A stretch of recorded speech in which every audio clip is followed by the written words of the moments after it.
And welcome to Team Zero's Opus 6 review of Water in the Final Fantasy trading card game. This is Scott of Team Zero, and we're gonna have a very interesting talk about what is arguably the worst element of this set. So let's dive right into it. First of all, we've got Imeric.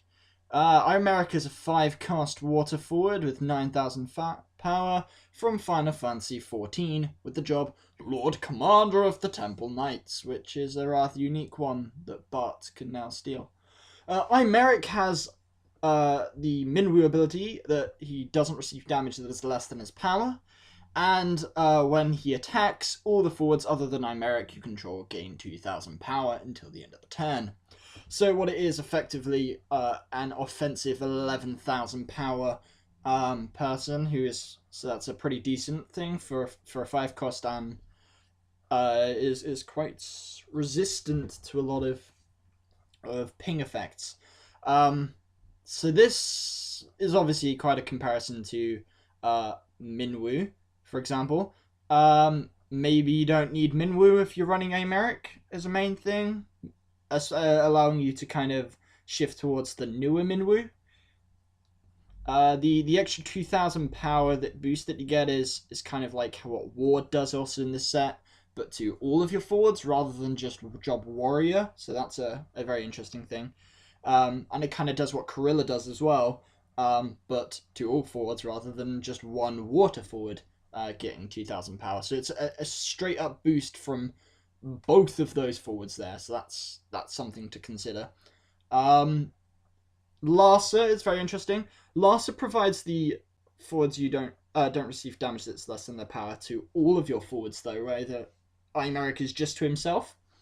So perhaps using it in conjunction with Larsa gets rid of the need for Minwoo, or you can just run Imeric and hope that the other forwards you have don't necessarily respond too badly to ping effects from fire and wind and lightning mainly. Another comparison we can see is a little bit like Xiu Yin, at least in the sense that it can help boost your own guys by power, although it's more advantageous here.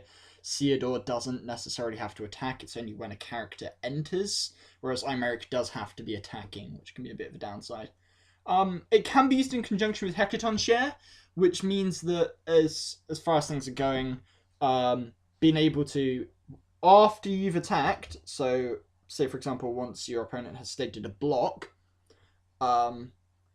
maybe it's a weaker block, or if it's equal, so something that hits 11,000 or is a chump block, you're effectively, by paying TCP on Hecaton Share, you can maybe take out 2 forwards for the price of 1. Even if Imeric does die off of this, you know, hitting 11,000 power to 2 different forwards, 1 through Hecaton, 1 through his actual, through whoever blocks him, is very powerful indeed. So seeing this in mono water or water earth is probably where I see it the most. And I think it's good enough that it may even be in contention with things like Cecil, 5-cost Cecil, the Paladin. So that's an interesting thought to consider. It's not quite an include in every water deck. It's not quite as good as a 4-star, I don't think, as it does have some distinct flaws, and it's not quite as powerful as some other things. But giving it 3 Bergens, I think, is a very reasonable thing. Maybe 4, but of course it's 5-cost, and there's only so much space for those kind of forwards in your deck. So moving on, we have Ultimecia. Why does this card exist? I have no idea. It's a 3-cost forward from Final Fantasy VIII and Dissidia Final Fantasy, which job is a witch, and it's 7,000 power. Dull 3 active forwards, choose a forward and dull it. And Knight's Arrow S ability, pay 1 water, choose 2 forwards, dull the first, and activate the other. So let's examine it first. Firstly, it's called Ultimecia, which on the downside, it's Ultimecia, so it's competing with Ultimecia. On the upside, it's Ultimecia, so you can use it as S fodder. I mean, the other Ultimecia doesn't see much play, but this is definitely not going to see much at all. Yeah, I mean, you can search it out with something like Cypher or Light Renoa down here. Yeah, I guess that's something. It's got the same kind of main effect that Refia does, and you've got to dull your own active forwards to do an effect, but the effect is kind of underwhelming. Like, it is kind of comparable to the 3-cost Chemist, which just comes in and dulls something, and you're looking at an extra, per se, 3 CP on top of that. That you might as well take the 2-cost Bard as well, because you're paying the exact same amount in CP wise, except you can use backups instead of dulling your own forwards to dull this effect. It's 1 cost cheaper to start in the first place, and it's a 4. I mean, it's easier to kill, and you can take multiple copies, so comparing it to Bard is like that doesn't see play. It kind of gives you a good idea of what's actually going on here. Knight's Arrow is still interesting though. You can, of course, it's just as choose 2 forwards. Doesn't say it has to be yours or your opponent's. So sure, you can dull one of your opponents and activate one of yours to give it pseudo brave, for example. But you can also activate one of your opponents to make it Al-Cid targetable, especially if you're running in Water Lightning and other lightning abilities that require the forward to be active, so that can help. And of course, to protect yourself from such abilities that require you to be active, you can dull yourself, and vice versa if you're facing ice. So I guess there's some usefulness of that, but I think this is probably one of the worst cards in the set. So yeah, this is a 1 Bergen. Thordan the 7th. This is a very interesting card. It's an EX Burst 5-cost water backup. So the EX Burst really does help here. It's from Final Fantasy XIV, and its job is an Archbishop, which isn't really relevant at all. And its EX Burst is when it enters the field, you may search for any card and add it to your hand. And when Thordan is put from the field into the break zone, you may draw a card. Notice this will still occur off of Yuna, because you actually have to hit the break zone before you can be removed from play. But other things like that, so being able to search for any card in the game is exactly like Moogle 11, but that requires an S ability and this doesn't, and this is an EX Burst, so arguably I'd say Thordan is the better of the 2 here. Although Moogle can come in off of Star Sibyl and Thordan can't. But searching for any card in the game, well, there's anything you want. That's a summon that you may need to save you. I know there could be a good backup you might want. A forward you might need, a monster. I put a couple of examples of what you might want to search for, especially if you're running it in a sort of mono water variant. You've got Cloud of Darkness, of course, bringing that in to go for such a massive power drop swing. And the same with Cagnazzo, especially if you've got quite a few guys out and Thordan comes in, Especially if Thordan hits an EX Burst, it's even better because you're getting this Cagnazzo, for example, for free. And you're then able to, of course, use it in conjunction with Scholar, perhaps, and board wipe your opponent and potentially win the game off of that. So finding these key game finishes with Thordan is something that's to consider.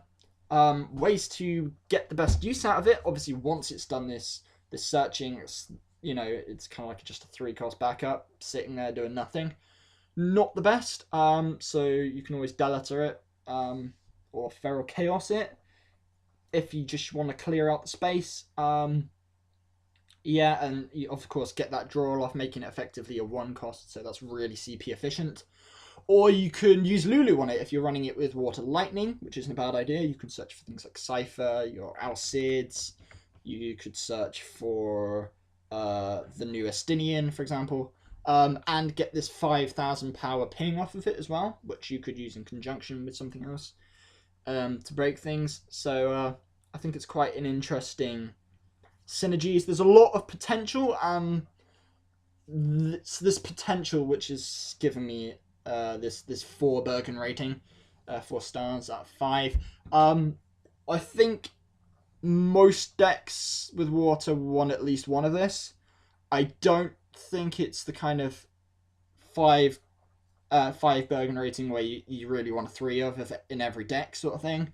But at least a 1 of tech, maybe a 2 is certainly something to consider, especially in mono water decks. Aiko, 3 cost backup from Final Fantasy IX and Dissidia Final Fantasy. Opera Omnia, she's a summoner. If you've cast a summon this turn, the cost required to play Aiko onto the field is reduced by 2. It cannot become 0. And a S ability, Dull, and it's called Duel. Search for a summon and add it to your hand. So first things to note is that it's effectively a 1 cost backup if you used to summon, which is great. So in this heavy water for Sawyer summon decks, I think it's going to see maybe at least some use. I think the strictest competition it's got from is the 9 Searcher Aiko, but also the other Aiko, which can retrieve some summons back from your break zone. But either, of course, can be used as S-fodder, so if there's one situation where you really need to search out that, I don't know, that Steiner, that Beatrix or something, you can do so with the Searcher, or you can drop it for an S ability on this to fix out any summon. Summons you're kind of going to want are like Leviathan or Bismarck, maybe. They seem to be the most utility summons that you can use, and obviously in conjunction with Yuna, they're only going to be done for 1 CP on Bismarck and 2 for Leviathan, which is really, really cheap. And paying something for that to drop Aiko's cost by 2 to bring her into the field is quite good. She's quite efficient, a bit like Terra, you know, being able to search with the S ability, but obviously a fair bit weaker. For 1 cost, effectively. Although, you know, with the requirement of a summon, it's pretty decent. I think the problem is there's a lot of competition in its area. You could use it with Garnet, maybe, or Minwoo. I guess it's got some possibilities. I'm putting it on around the 2-3 Bergen borderline. In that it may see play, but I doubt outside of this main mono water summon booster or for Sawyer archetype, I doubt it's going to see play at all. I think that's something to consider. Okay, so we've got the first monster to look at here. It's a 3 cost multi-card named Sahagin. Sahajin, maybe. Thrown Theatre Rhythm, and its job is Sahajin. And you can pay 0, which is great, to turn it into a 6,000 power forward, and when it attacks, you can draw a card and discard 1. Only use this once per turn. So it's one of those free monster forwards that have been running around a lot this set. It's okay. It's by no means the best that I've seen. But for the sort of 3 cost free monster, it's decent enough. So I guess the comparison to be made is probably with 5 cost Varn that never really saw a play.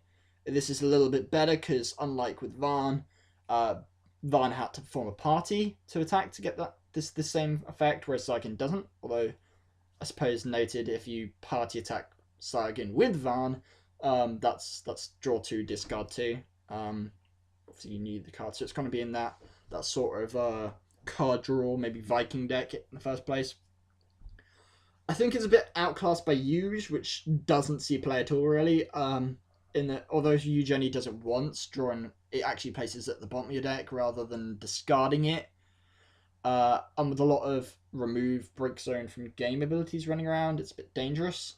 You can parole this back with Fisher from the break zone, so if you really need more Saigen, I guess that's something to note. And you can bring back the stuff that's been discarded with Devout, if you're running it with Ice, I guess. Searched for by Kefka and Realm. And both of them can turn it into a 7,000 power forward, which is a little bit better than the 6,000 it comes at naturally. I think the biggest problem that Sahajin is facing at the moment is that there's too many forwards which, sorry, monsters which can turn into forwards, especially, that kind of take up this spot. Even if you're using like Earth Kefka to break it, you know, it kind of comes to the question of, yeah, this is alright, but is, I don't know, taking a green dragon better in this situation, especially because that 1000 power can make a difference. And if you're relying on Realm or Kefka to make it 7000, or Whacker, etc., you know, that 1000 power can make the difference between how easy it is to kill and how not. The filtration is nice, but having to discard something is not something that sits well with me. So I'm just going to give this a 2 Bergen, and we're going to move on. Xiu Yin. This set, Xiu Yin is bad. Kind of. Future sets, the potential for Xiu Yin is ridiculous. This is the only mind control card, I think, this set at least, that forces your opponent to give to you rather than the other way around, like Kane and Leon does. So it's quite an interesting to note. It's a 5 cost forward of 7,000 power, so ridiculously under the curve here, and it's from category 10. He's an illusion, not that that makes any difference. And when Xiu Yin enters the field, choose one forward with power inferior to Xiu Yin's. You gain control of this forward until the end of the turn. So obviously there's ways to boost Xiu Yin's power with Whacker and Maria and all the like to make it a lot easier. But you can also use Bismarck to cut down their power, or Cyclops, etc., so, to make it easier. Remember, the things you steal will suffer from summoning sickness, so unless it's got haste, you can't actually attack with it. Which begs the question, is it any different from Red Mage? It's Red Mage on a forward, I guess, but it's only used once rather than the whole repeatable, I guess. It's comparable. I mean, do you use it over other Xiu Yin? Xiu Yin's not really used much at all. That's more like a Leviathan ping for 3 costs or less, so it may see more than that. Not too sure yet, but it can still be searched by Brother, which is something nice. Renoa, the new legendary Renoa, can flicker Xiu Yin back in, so you can actually clear 2 forwards from your opponent's side of the field, and you never know, that might be enough to swing the board in your favour, allow you to play for game, which is something that Water generally needs outside of like Cagnazo as a win condition they kind of lack. So that's quite an interesting thing to consider. And of course, bringing it to your side, you can then fanfare it, because obviously you control that forward now, so you can get rid of theirs and one of their others, so you get rid of 2 of them at the same time. It's 8 costs to do that though, unless you're running something like Yuna, it's 7, or the Summoner, which we may come to later, which could turn that into just 6 cost base. Then you've got to argue, is 6 cost really what you want to do to pick 2 forwards of 6,000 power and less? Is that the best way? You know, if you're running it in Lightning as well, like you got to add additional cost and maybe Cyclopsing them to take it. There's a lot of efficiency that is lost perhaps doing some combo like this, but you never know, it may win you the game. There's plenty of things that it can take straight off the bat, like a Tifa, for example. You never know where it could come in useful. Maybe useful as a one-off. And I think this ability to be a one-off in some decks, enough to play around with, and its potential gives it from this to this 3 Bergen. I think potentially it's a lot better than some of the cards that we've seen this set. Moving on, we've got Summoner. So this is the one I was talking about a second ago. Summoner is a 2-cost backup in Water, obviously. That's multi-card. It's a standard unit from Final Fantasy XIV, and you can dull it, put Summoner into the break zone, cast a summon from your hand. The cost required to cast it is reduced by 2. This is great. This is actually pretty good. Most people thought it was pretty bad, but I believe I don't think it stacks with other summoners, but you can stack it with Yuna to reduce it by an extra 1 itself if you're casting water summons. So casting something like Sildra is actually only a 3 cost, which isn't that bad. And, you know, to get such a powerful effect to remove 2 forwards off of that. I don't know. You know, at the time, obviously pre-laying down this Yuna and the Summoner, take into account that turn, you're then only spending 4 CP rather than 6 to do so. Quite an interesting conjunction. There are better ways in other colours, but it seems more expensive. As you don't marry Judo, yeah. You can cast any summon for free. You can cast that Sildra for free, you can cast a Bahamut for free, etc. Raiden. So there's that, but the whole problem being that this summoner is effectively 3, plus whatever, and Ajido is 5. But Ajido can be pulled in by Star Sibyl, so I guess if you're running Water, Earth, why are you really running Summoner? You know, unless of course you're going for the repeatable ability of multi-card. They're both in contestation with each other. And not to mention there's also Minwoo, which not only searches for a summon in the top 5 cards of your deck, every time he attacks it can play something for cost 4 or less. Without paying, so why play Summoner when you can play Minwoo? Sort of thing. Especially in the same sort of summon deck that it's going in, this quote like Water for Soya deck. Especially it's been popular in Japan lately. I think that's kind of where they're trying to reinforce the meta. But something to note, if you're playing Water Fire and you're using something like Fang, dropping Bahamut's cost by 4, especially the 9 cost, to make it only a 5 cost Bahamut isn't actually the worst thing, especially for basically deleting 2 forwards from the game. And, you know, that can really save you some slack. Obviously, it's not quite as good as just Ajudo Mariju doing it. But, you know, a 5 cost Bahamut is obviously a lot more preferable than a 9 cost or a 7 cost in that particular deck. So, lots of things to consider. You know, if you're running that same deck, you could run it with Sildra as well. Faris Lena sort of things. Who knows? There's some thoughts to consider. I think it's worth enough for 3. Slightly outclassed in other elements, but quite a few things in the set have been. But the fact that it's in its element and there's so much combo potential with it, it's useful. It's useful enough that I think at least some of the lower tier decks are definitely going to be using it. So we're giving it 3 Bergens here. Next up is 4 cost Templar, multicard, Final Fantasy TA2, standard unit forward of 8,000 power, and it may dull itself to choose a forward and reduce its damage by 2,000. So to consider first of all that this can be used when it blocks it can block to technically effectively 10,000 damage, even though it's only dealing 8,000 itself. It's directly comparable to Vossler. Technically it's cheaper than Vossler, so it's probably a thing to consider. Unless Vossler's played off of Ash to make him cheaper, and you know Vossler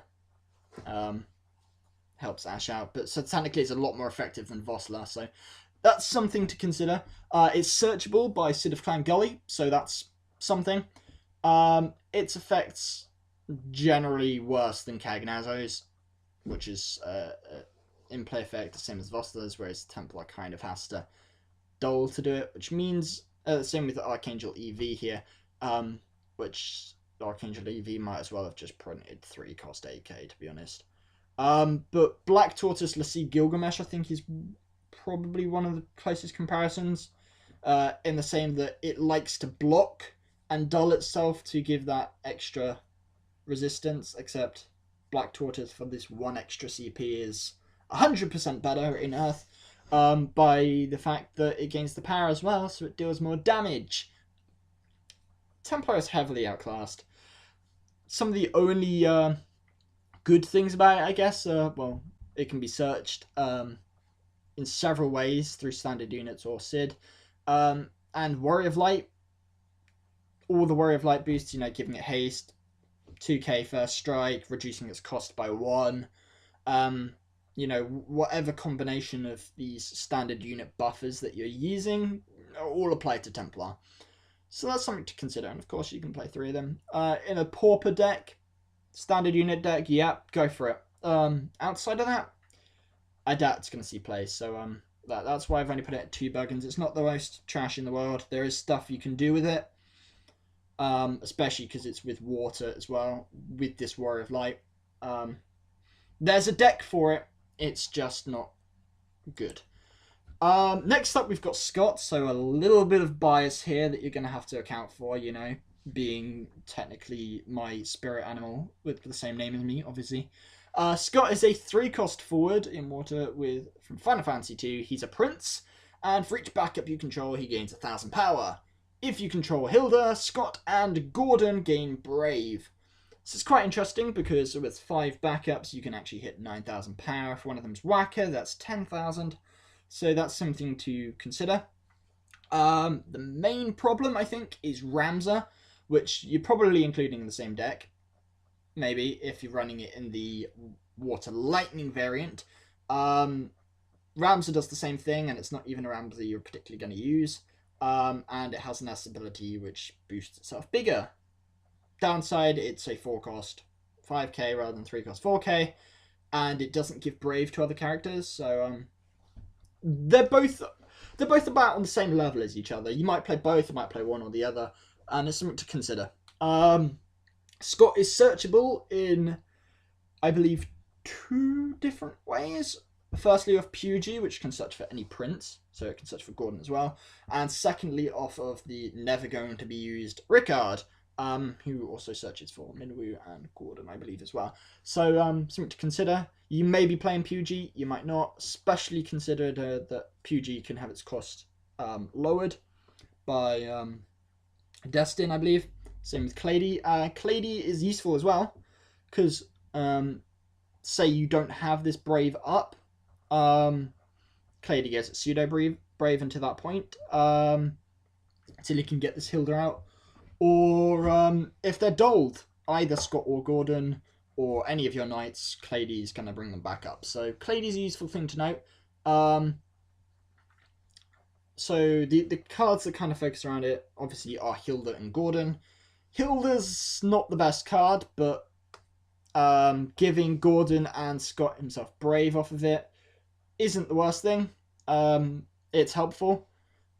Gordon especially appreciates Brave because he tend to be just a permanent blocker that, like the 2-cost Cagnazzo that never really saw play, Gordon is able to just sit there and block anything, but he's quite prone to damage in a way that Cagnazzo wasn't. So giving him Brave allows him to attack as well, so sometimes, especially in the early game, this may be useful. And yeah, obviously with Clady, Gordon can also able to use that ability twice. He can block 2 things effectively and take no damage from it. Interesting thing to note, obviously dulling himself if he's active, he can negate lots of damaging abilities as well. So he's quite a good, solid card to consider. All of them come under this FF2 package, this Gordon, Hilda, Scott, which boosts up Guy here. So if you've got the 3 of them up, that boosts Guy to a 10,000 power, and Gordon and Scott will both appreciate being reactivated should Guy die. Of course, Guy himself is Brave, so with the 4 of them up, that's 3 forwards with Brave within this Water Fire FFT variant. That's quite good. Scott's got a couple of decks that he kind of fits in. First of all, is this FF2 Water Fire deck that you're running. Or Water Wind should you really want to, but I think Water Fire is where it's going. Or the Water Lightning Knights deck, although that can also be Water Fire Knights, or what's the last?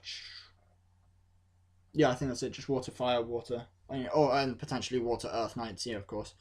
Although that's obviously less so. I think Water Lightning or Water Fire is the main decks it's going to see.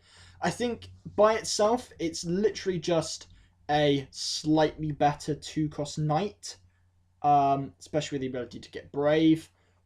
and the category 2 buffs. The downside, in contrast to the 2-cost knight, is that the 2-cost knight does benefit from the fact you can play more than one of them, and is targetable by Lena. So they may come into competition with each other, or they may be used in conjunction with each other. Either way, I think Scott's good enough, at least by himself, or at least with just Hilda, to make him a 3-cost. There's quite a decent combo to be made out of here that, you know, is quite CP efficient as well. Next up, we've got the other monster, Dragoon Bull. So this is from Type 0. It's a 2-cost multi-card. And you pay 2 to do the Leviathan effect. Return a forward your opponent controls to its hand. Okay, so setting up a Leviathan in advance, same as doing the Dragon, Ruby Dragon, etc. It's good. It's good. There are some questions as to, is it good enough? Especially because Leviathan is not only an EX burst, but there's lots of ways to play it for free and cheapen its cost. Obviously with the previous summoner and with Yuna. Dragoon Bull, the only way to reduce its cost is with Mira, which puts it to a 1, so you're effectively playing for 3, which is kind of what Leviathan's doing anyway, and that's an EX burst, so it's not the most CP efficient. The costs are high to play, obviously, and it can be searched via Mira if it goes into the break zone. So, you know, there's that, I guess. After you use it, you can get another one. Realm can kind of fisher it out and turn it into 7k forward if you need it. Gal gets boosts off of it. Kefka gets boosts, you know, turns it into a 7k forward. Earth Kefka, you can use it to sacrifice and break something, which may be preferable to returning it to someone's hand. There isn't too much to say about this. If you're running in Water Wind, interestingly enough, because it's Type 0, Rem can actually retrieve it from the break zone. So there is a little bit of synergy elsewhere, and people might not necessarily have noticed. Dragoon Bull is not the worst card of this set by any stretch, and it may see some play. Do I think it's groundbreaking? No, obviously. Do I think it's a 3 of? No. Do I think it's a tech? Maybe. Maybe. You might play 1 or 2 of these in a monster deck, and I think that's deservedly enough to play 3 of. Okay, so next up we have Siren. Siren's bad. Not as bad as a lot of cards, because giving 4,000 to a forward is good. It's bad by the virtue of the fact it's another water summon. That means it's not going to see too much play. There's ridiculous amounts of way to play it for free, be it with Q-On, Summoner, Minwoo, and various other means out there to play it for free. So I guess that's something. It's obviously a 1-cost EX burst from 8. The EX burst is helpful, maybe. Obviously its main competitor that doesn't really see play is the 1-cost Leviathan that boosts all of your water forwards by 2,000. So, you know, you could play 2 Leviathans and get the same effect for all of your guys. Kind of outclasses it, even for the 1 CP more. Golem kind of does the same if you're blocking in Earth, so it's better than Golem. The problem being is if you're facing an 8k forward on the field to your opponents, because obviously you kind of want to trigger this once a battle's already been initiated, Bismarck kind of does the same thing, but with more options. And I think the fact that Bismarck has these more options is kind of something to note, and it's probably why it's going to see more play. I don't think the EX burst of Siren is particularly too relevant. It's Gipple to 1 water forward, so there's a lot worse than Gipple there. I don't think there's really enough summon space in a lot of decks, so I guess if you're playing a really cheap, maybe standard units, maybe just a mono water deck, I don't know, there's a place for it. It's standalone, it's good, it's just really, really outclassed, and I think that's why I can only give it 2 Bergens. Next up is Astrologian. I love this card. This is a great card, and there's sure to be way more synergy to come. You're either playing it in mono water or water ice, I believe. And let's see why. So, Astrologian's a 2-cost backup, multi-card from FF14, and it's a standard unit. So, you know, if you're playing that standard unit card that Magus that, you know, pings 9k, if you've got 5 or more, it will count towards that. And it's got a dull ability, an action ability to reveal the top card of your deck if it's a backup and it's your hand. If it's not, put it in the break zone. So even if you manage to trigger this off once, you're actually paying for Astrologian already. So that's good. And there's ways to make it more accurate. Namely Schrodinger and Geomancer. So for the most part, you got Schrodinger. Schrodinger will take those forwards and those summons and bring them towards you, obviously. You're going to be drawing them anyway, so reduces the chances of them going to the break zone. It's something you can do with them. And you've got Geomancer, which can help you filter. So what you could do is you could look at your top of your deck with Geomancer and go, okay, it's a forward. Okay, let's play Schrodinger here. I can get this forward if I really want it, or I can put them up on my deck. If it's a backup, you might decide you want to play Schrodinger to bring something back from your break zone that you desperately need, or you can tap off this Astrologian and you can pick it up for free.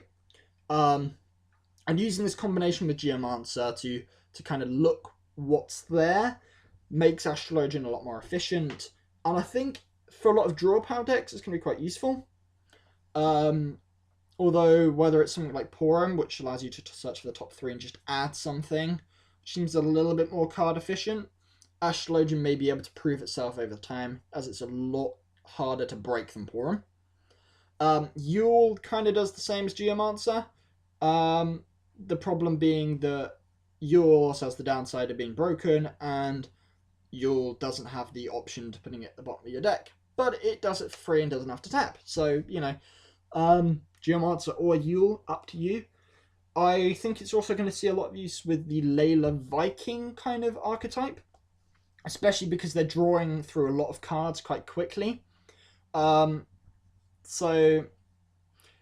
if you do hit a forward, for example, and it's a Viking, you're not too bothered if the Viking goes to the break zone, because that Layla can pull it back and you're still getting this draw power.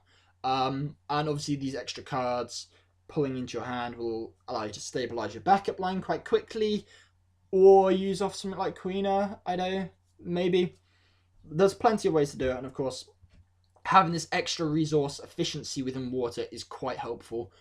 I think at least a 1-of in most water decks is good, but especially in these card draw efficiency decks, it's going to see a 3, maybe a 2 or 3 of, and that's why I have to put it at 3. Okay, Chime. Yeah, not really impressed, but okay, let's have a look at it. So it's a 4-cost, called Chime. It's backup Minister from Final Fantasy Crystal Chronicles. If you control Leo, it's only a 2-cost, so that's something. When it enters the field, choose a forward you control and a forward opponent controls, and you you basically do the 3-cost Leviathan effect, I believe. Yeah, exactly. Yeah, so it's 3-cost DX Burst Leviathan from the City of Final Fantasy, the one on screen here. Choose a forward you control and return it to your hand, and one of your opponents to their hand. I guess it's kind of better than Xiu Yin, but Xiu Yin's an EX Burst, but that's only if Leo's on the field. Leo is quite easy to break early on, not gonna lie. A lot of effects can also break it quite easily, so he's in danger. But Leo kind of provides this group effort, and obviously allows Chime to tap for any CP. Leo is searchable by Epitaph, although Chime herself is not, so I guess there's a bit more consistency there. And Hugh Yerg is on the field purely because it also benefits in a sort of way from Leo. Mira, to note, is a Crystal Chronicles forward as well. And though it doesn't directly affect with Chime, it kind of solidifies if you're going to run this tribal Crystal Chronicles. Running it in Earth Water with mirror monsters isn't the worst idea, especially because monsters count as characters, and characters will boost Leo even further. There's something to be made from this. Outside of this deck archetype, and definitely without Leo, it's seeing zero use whatsoever, and even with Leo, probably not either. Yeah, it's not the worst thing we've seen, and there's definitely some synergies to be made from it, especially depending on what you bring into your own hand through your play. I'm sure, like Gipple, for example, may not be the worst thing, or your Vikings, things like that. There's not a worse thing to be done from that. But as far as things stand, it has to be on your turn, unlike Leviathan, and it's not going to see too much play. So 2 Bergens it is. Not the worst thing, not the best. Paladin! Paladin's alright, to be honest. Paladin is a 5 cost, a forward with 8,000 power, so a bit under the curve there, and it's multi-card standard unit from Final Fantasy XIV. If Paladin is dealt damage by a forward, reduce the damage by 4,000 instead. So we're looking at the card previously we looked at, which is Templar, I believe, and this is basically better than it. It's comparable to Vosler again, but a lot better, at least by itself. It does the same thing as Kagnazo's first effect, so there's that. And it's better, although it's it has to be dealt damage by a forward, whereas Kagnazo's is just during your opponent's turn. So Kagnazo a little bit better there. Still a bit under curve, but Refia can make it a 4 cost 8k, which is right on curve. So if you're playing that forward Refia, although she's quite fragile, you know, playing standard units isn't a bad idea. Arc can make it with Refia a 4 cost 9k. With Warrior of Light, that's 4 cost 11k with first strike and can be searched by Bran or Sid Hayes. Recovered by Gladiator. It has its deck. It's a strong water forward, which you really want with standard units. It has its deck, so it's not utter trash. It was good in pre-release because it was something big that was hard to get rid of. Granted, despite this, it's not going to see much play outside of these standard unit pauper decks. I don't think it's anywhere near good enough to make it into the top tier level decks, but I don't think it matters too much. It's alright. 2 Bergens it is. Passing on. Pugy! I believe that's how it's pronounced. A 4 cost EX Burst Prince forward 5k from Final Fantasy XI. Search for Prince. Interestingly enough, you can search for himself. Yeah. So your main targets are probably going to be Scott or Gordon. Although notably there are other targets like Mute and Wrestler, so if you're playing it with Ash, it's not a bad idea. In Mono Water, or Water Lightning, I believe it's kind of being promoted the most. This Prince, Princess, Knight Trinity, it's made. It can be reactivated by Clady, so that helps. And obviously it's only a 3 cost if you're playing it with Destin. Something to consider. So there's a bit of synergy around it. It kind of does, arguably, it's a lot more broad in its searching terms than Rickard. I think it's better, especially with its job. It's affected by more good things. Unfortunately, it had to be a forward. If this was a backup, this would have been perfect. Straight in the deck with the Knights, but unfortunately it's a forward, so it's quite weak. We may or may not see it. An interesting use, however, is to play it with Mute, because you can do a long search chain of like Sid Randell and Remedy, who generally aren't seen too much. I mean, Remedy herself's a princess, I think. Oh no, she's a queen. Sorry. Not too helpful, but getting this taxation deck out isn't the worst thing if you're playing in Water Ice. Something to consider. I think the most uses is bringing out that Gordon or that Scott, to be honest. The most. Just solidifying the consistency of the deck. It only really has that 1 or 2 decks, though, and thus it's resigned to a 2 cost. It's not the worst thing. It's effectively 1 cost with Destin on an EX burst, so that's something. Yeah, it's not the worst card. It has a deck. Maybe. It's 2. Hilda! Okay, so we already know a bit about Hilda. How she can help Scott and Gordon. And being a princess. She can help Garland. So she's a 6 cost backup from FF2 princess. When she enters the field, draw a card for every forward you control. You can only draw up to 4 cards. So effectively, she's a 2 cost backup. At her best. The fact you've got a player this late in the game, and Water generally has already hit 5 backups at this point, is annoying. And the fact you've got to discard maybe 3 cards in the first place, you can kind of get back your CP on this. It's better than Larsa. I'll give it that. A lot better than Larsa. But whether it'll see play or not, I think it's going to be, if it's seeing play, it's going to be with these Knights. It's going to be boosting Scott and Gordon to give them Brave, and kind of acting as a mini search engine. As to its effect, notably though, Hilda being a princess does activate Garland's ability to give a Knight Brave. So if you're playing in Waterfire and you'd rather a backup princess, I mean Avulia is probably the go-to here, but or Clady, but Beatrix and Ash if they're not out. Sorry, not Beatrix. Garnet and Ash if they're not out. You know, Hilda is an option for Garland.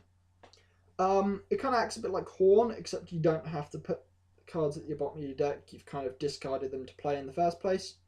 But whereas Horn is kind of a 5 cost draw for your Moogle, so potentially I'd say random 5 cards and then you're putting the same back. Hilda's a lot more efficient because you keep them. You are paying this 1 more, but you're getting, you're getting these cards back rather than just shuffling through your deck. Horn is a Moogle, so it gets the combos, but Hilda gets the Princess Knight combos. So, it's got a very high upfront cost, which kind of scares people. Otherwise, I think it would see a lot more play. The FF2, of course, is relevant. It does boost Guy, so there's that. My biggest irk with this card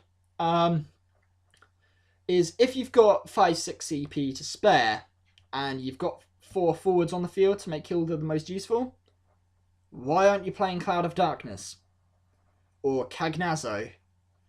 Because Cloud of Darkness, if you've got those 4 CP, if you're running Knights, for example, and not Mono Water, if you've got those 4 forwards up, Cloud of Darkness is doing 8,000 power when it enters.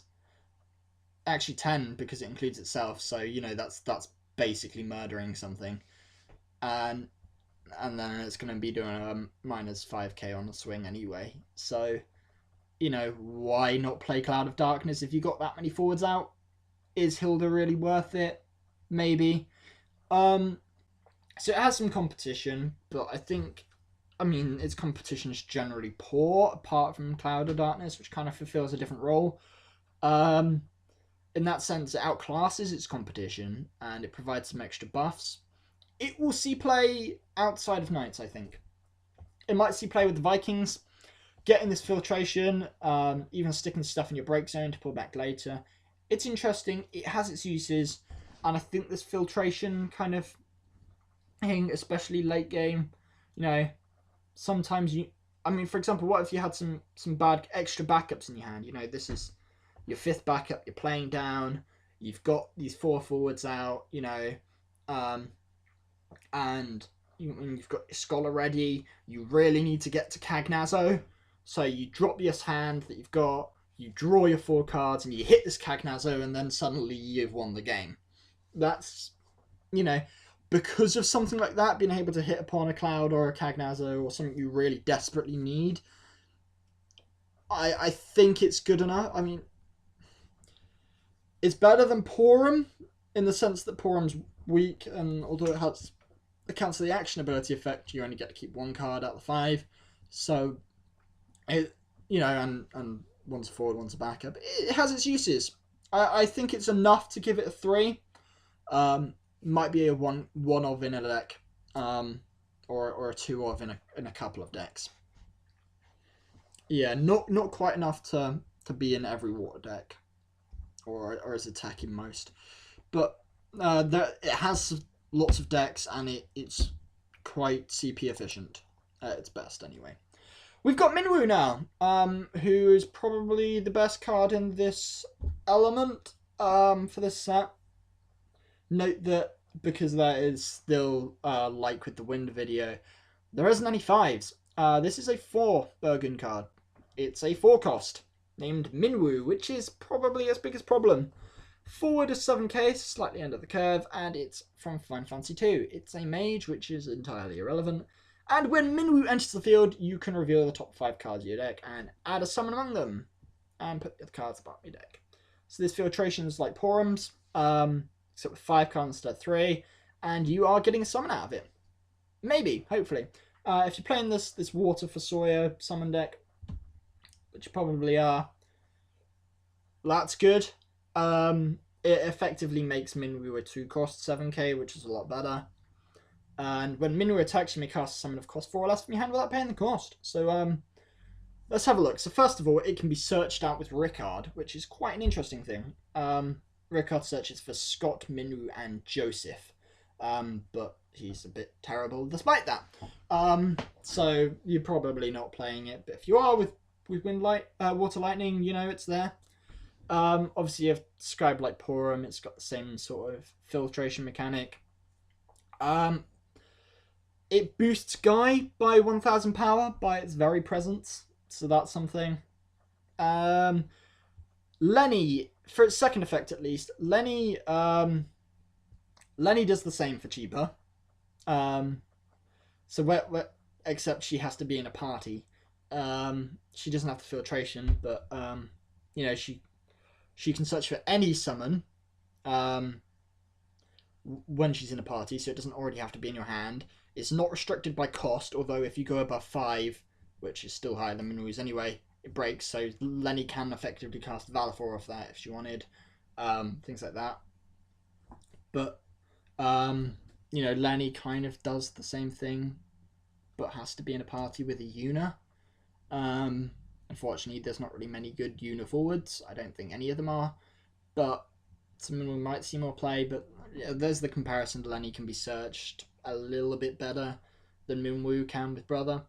Minwoo's other main opposition here is Minwoo.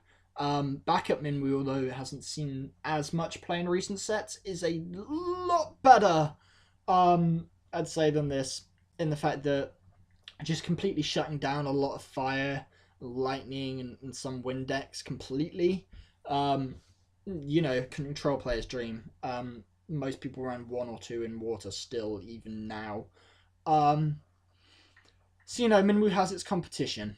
Especially because that Minwoo also boosts Sky and is a little bit harder to break. This Minwoo does, however, some opportunities. You can run off-color summons quite easily with this, same as with Garnet, but it's a 4 cost rather than 2. Bahamut, for example. Yeah, being able to 8k remove from game something when you attack is really nice. Maybe if that's the one forward they got, you know, that trades above what Minwoo's power is. So that's something to consider.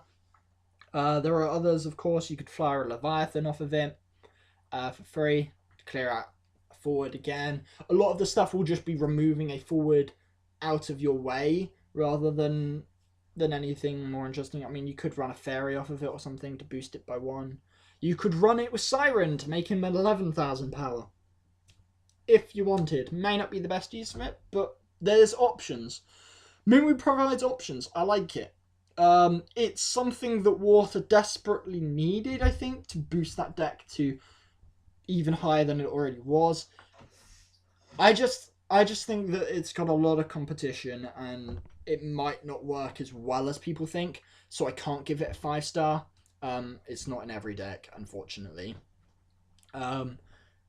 A lot of decks may run 1 or 2. But it's the choice between picking between this Minwoo and the other Minwoo that's gonna have people struggling a bit more. So yeah. Moving on, we have Yuna, the worst legendary in the entire set. I don't care what other people think. This is the worst legendary in the entire set. Yuna is a 6-cost forward from Final Fantasy X with 8,000 power, which is drastically under curve, and she's a Gull Wings. When Yuna enters the field, you may play a Job Gull Wings forward from your hand into the field, or search for a Job Gull Wings forward other than card name Yuna and add it to your hand. You also may pay 1 and remove 3 summons from the break zone from the game to choose a Job Gull Wings forward, activate it, and give it 1 grand. This is underwhelming for a legend. It's effectively a 4-cost 8k, so it's on curve, with a terrible effect.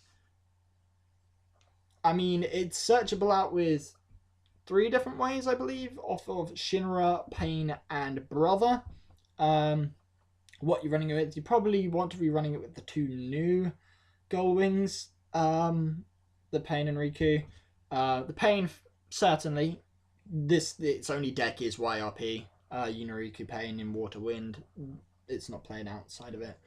I'd suggest using the starter deck Riku though instead, because boosting that Riku up to 8 grand at the very least is something. I mean, you don't get this. Riku gets the protection from summons, which is a bit ironic considering, and it doesn't give Yuna the protection from abilities, but it's kind of the strongest thing that they can put out. There's not really much to say about it. Sylph is its effects. You're effectively moving what's effectively 7 CP's worth of something to give it a worse Sylph. Because at least Sylph does all of your forwards you control gain 1,000 power, even though you're only activating 1. This it has to be a Gull Wing, and it only does the 1 forward that gains the 1k boost. It is bad. This is just a bad card. Why would you play this? Even if you're running Gull Wings, you're not playing this Yuna, surely. You've got search options other than this.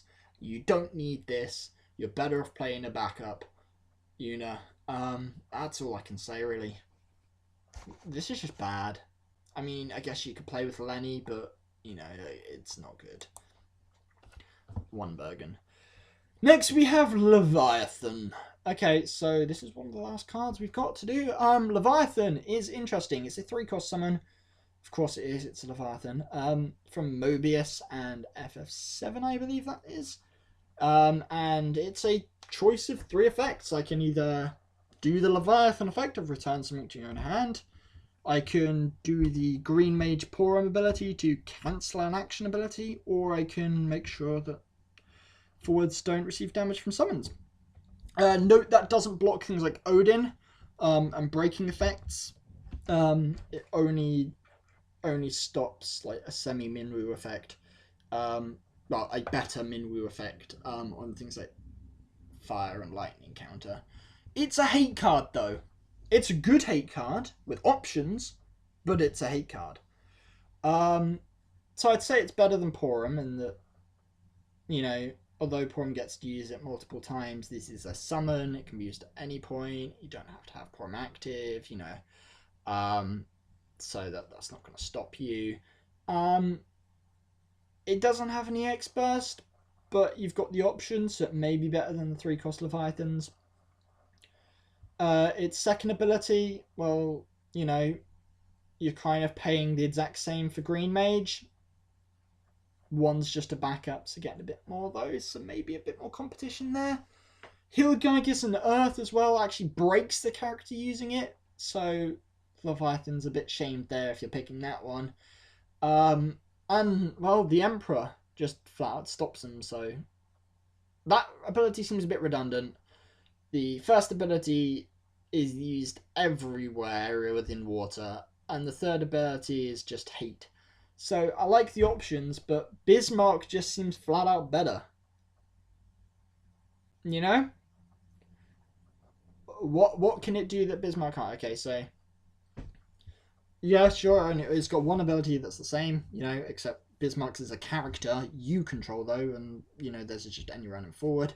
It's comparison. You might use both. You might use one or the other. I think it's good. It's got the options, and that gives it a 3 Bergen rating. But I believe that it's generally outclassed by a lot of stuff. The only advantage it has really is that it's a summon doing these effects rather than a forward or a backup. And a lot of these forwards or backups happen to be action abilities in and of themselves, which are also shut down by Emperor, and this isn't. It's something to look around. It's an option. And finally for this set, we have Layla. I like Layla. She's a good card. Unfortunately, not good enough to be like in every deck. Quite clearly, she has her own deck. And she's ridiculously good in that deck. Oh well, at least efficiency-wise. But outside that deck, you're not seeing her. She's a 4-cost forward with 3,000 power, so that's absolutely terrible. Power-wise, she's from Pictological and Final Fantasy 2. And when she enters the field, you may choose a Viking of cost 3 or less and play it onto the field.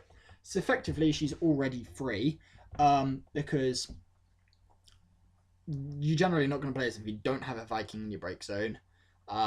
So you're at least cutting her down to a 2-cost 3k, which is still kind of meh. But even more than that, all of the, well, unless you're playing the 1-cost Viking, which when it leaves the field draws a card, the other 2 Vikings at the very least are drawing you a card on that, so that makes her free, essentially. But the 3-cost especially is probably the one you want to play. That also does one when it leaves the field.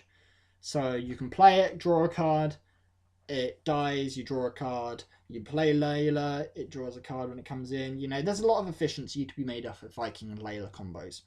Layla also boosts Sky by 1,000 because she's Final Fantasy 2.